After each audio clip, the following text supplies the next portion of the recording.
आणि यापुढची बातमी नागपूरमधनं, बातमी सविस्तरपणे पाहूया। सध्या नागपूरमध्येही प्रचंड तापमान वाढीचा सामना नागपूरकरांना करावा लागतोय। दुपारच्या वेळेत घराबाहेर पडणं केवळ अशक्य बनलंय। जे नागपूरकर कामानिमित्त घराबाहेर पडतात त्यांना उन्हापासून बचाव करण्यासाठी बरीचशी खबरदारी घ्यावी लागते। अनेक जण उद्यानामध्ये किंवा झाडांच्या सावलीचा आडोसा घेताना पाहायला मिळतात। सध्या विदर्भामध्ये सूर्य आग ओकत असून नागपूरचा आजचं तापमान 45 अंश सेल्सिअसच्या घरामध्ये आहे। काल देखील 45 अंश सेल्सिअस तापमानाची नोंद झालेली आहे। त्यामुळे दुपारच्या वेळेला जर का तुम्ही पर्यटन जे स्थळ आहे महाराजबाग प्राणी संग्रहालय, इथे येणारे जे पर्यटक आहेत ते देखील सावलीच्या आडोशानेच इथे पर्यटनाचा आनंद घेताना आपल्याला पाहायला मिळत आहे।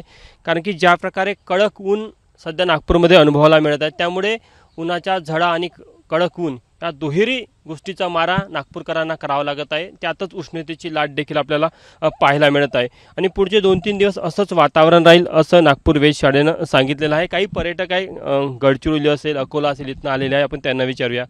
अकोल्यामध्ये कडक तापमान आहे, आज नागपूरमध्ये तसंच ऊन पाहायला मिळते, काय फरक दिसतो?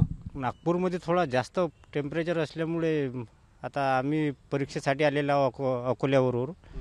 सीईटीची परीक्षा होती नर्सिंगमधून, तर इथं ढगाळ वातावरण असल्यामुळे आम्हाला बी खूपच म्हणजे दमट वातावरण तयार होऊन राहिलं। उन्हाचा आणि उकाड्याचा सामना करावा लागत आहे भरपूर।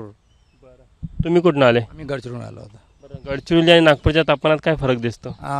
गडचिरोलीपेक्षा नागपूरमध्ये जास्त तापमान वाटतं आम्हाला, कारण की गडचिरोलीला नैसर्गिक पूर्ण व्यापलेलं असल्यामुळे थोडंसं गारवा आणि थंडावा राहतो। आज कुठं आहे? गडचिरोलीवरून सर। तुम्ही कुठं आहे? अकोला।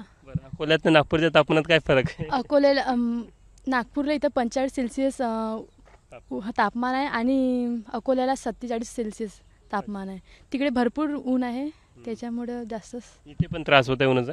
हां, जास्तच ऊन आहे इथं पण अकोल्याला जास्त आहे, कारण की 47 सेल्सिअस आहे। हां, महाराजबागच्या पर्यटन वर देखील त्याचा परिणाम आपल्याला पाहायला मिळतो। एक तर संख्या रोडावलेली आहे आणि जे पर्यटक आले ते सावलीच्या सहाऱ्याने इथे पर्यटनाचा आनंद घेताना दिसत आहे।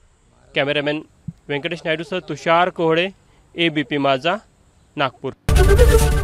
एबीपी माझा, उघडा डोळे बघा नीट।